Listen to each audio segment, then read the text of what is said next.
simplifying radicals. You remember from last year, your first step you always want to do is write down the first 10 perfect squares. To figure that out, all you have to do is just start with 1 and do 1 squared, which is 1. Then do 2 squared, which is 4. 3 squared, which is 9. 4 squared, which is 16. 5 squared, which is 25, and so on and so forth, all the way up to 10. So 6 squared is 36. 7 squared is 49. 8 squared is 64. 9 squared is 81, and 10 squared is 100. Right? The first 10 perfect squares at the top of your paper whenever you need to simplify radicals.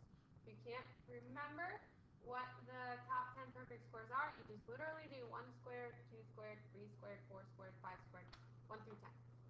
Square those numbers and you have your first 10 perfect squares. Okay?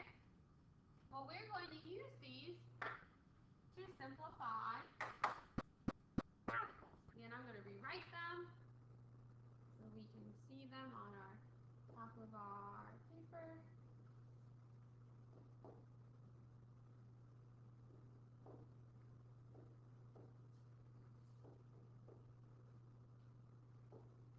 Yours are already there, but okay. Well, these first two are nice and easy. If we look at 1, if you look at your list, you already know that it's a perfect square. I suggest you always plug it into your calculator first. If you get a whole number, then it's a perfect square, and the answer is the whole number. If you plug it into your calculator and you get a decimal, then you know it's not a perfect square and you need to simplify it. Well, just looking at your list or plugging in your calculator, take the square root of 49, it gives you 7. So your answer is just 7. Same with 144. It's not on our list, but if you plug it into your calculator, do the square root of 144, you get 12.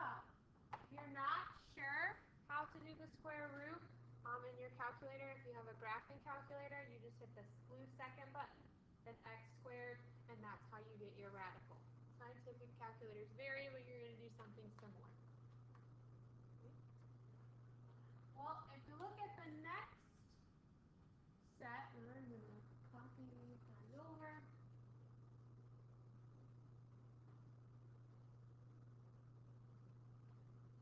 Copy.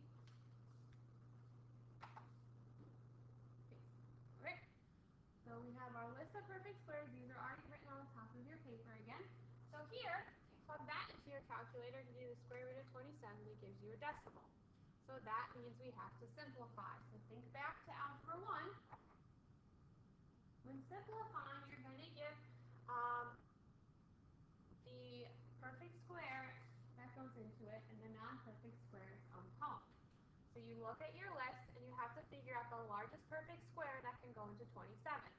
Some of you might just know right away off the top of your head. If not, I like to start with the one that's just under 27, which is 25.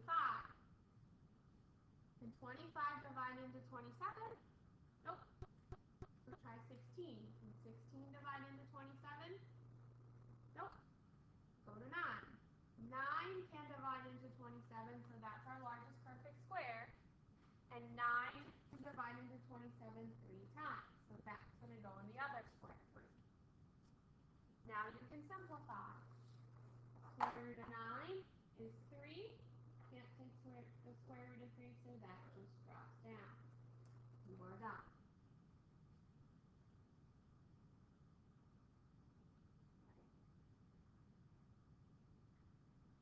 Same thing.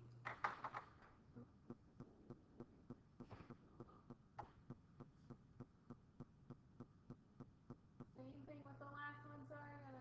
Oh, wait. Moved back too far. Okay.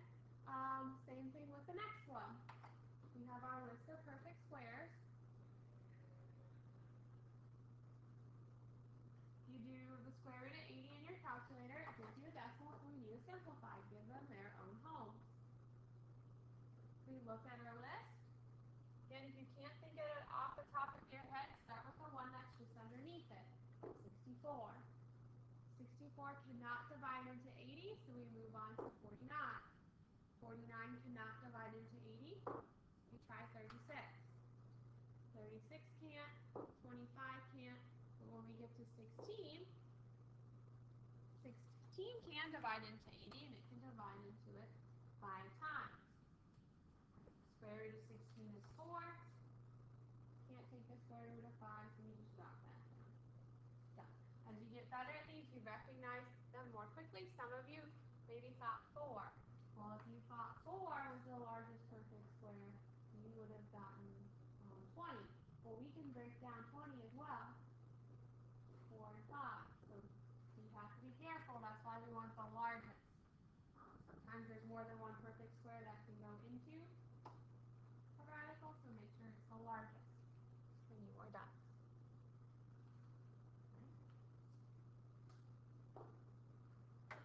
For number 5. Here we have our list of perfect squares. Yours is already at the top of your paper. Okay, well, if you plug 243 into your calculator, that doesn't work.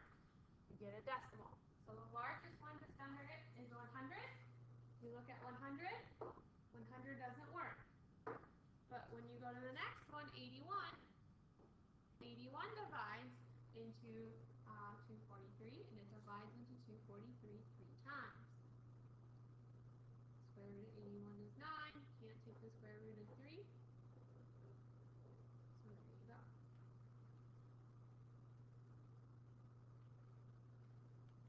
We are going to do the same thing with 6. Your list of perfect squares is already on the top of your paper. I'm just copying it over so we can see it. Again, you take the square root of 125, does not work in your calculator, you get a decimal. Okay. The one just under 125 is 100. Go down your list. 100 doesn't work, 81 doesn't, 64 doesn't, 49 doesn't, 36 doesn't, 25 does. 25 is the perfect square that can divide into 125, and it can go in 5 times. Square root of 25 is 5. Can't take the square root of 5, so we drop it down. Okay. A little review from Algebra 1. Well, 7's a little different. It's still the same concept. Again, your list of perfect squares on top of your paper. You don't have to rewrite them. Except we have this negative sign out in front. Well, what I like to do, I like to just section it off with parentheses and just focus on the radical. Okay? We're going to give it its own home. You look at your list, go down your list, you will find the largest perfect square that can divide into 60 is 4, and it can divide in 15 times. Again, we're still sectioning all this stuff off. That negative is still out in front. Everything's just kind of dropping down. Well, the square root of 4 is 2. Can't take the square root of 15. And then this negative just kind of jumps up to the 2. So this just becomes negative 2, radical 15. The 15 does not get the negative because it's trapped underneath that radical, so we can't do anything with it. So we leave it. We are done. Okay. And then last example.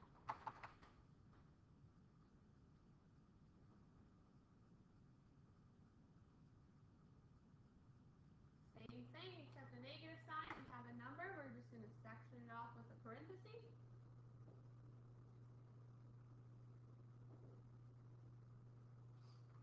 We have to figure out the largest perfect square that can go into 128. The largest perfect square that can divide into 128 is 64, and it can go in 2 times. Okay. So again, keep simplifying it down. Everything just kind of drops down. Square root of 64 is 8. Can't take the square root of 2, so it stays. And then you just have to, again, multiply these two together. 3 times 8 is 24. multiply the 2 by the 3 because it's trapped underneath that radical, so it just drops down. And your final answer is 24 radical 2. Okay? Make sure you work on the practice that is on the back. If you have questions, make sure you're asking, and we will see this again, what we're doing on Monday.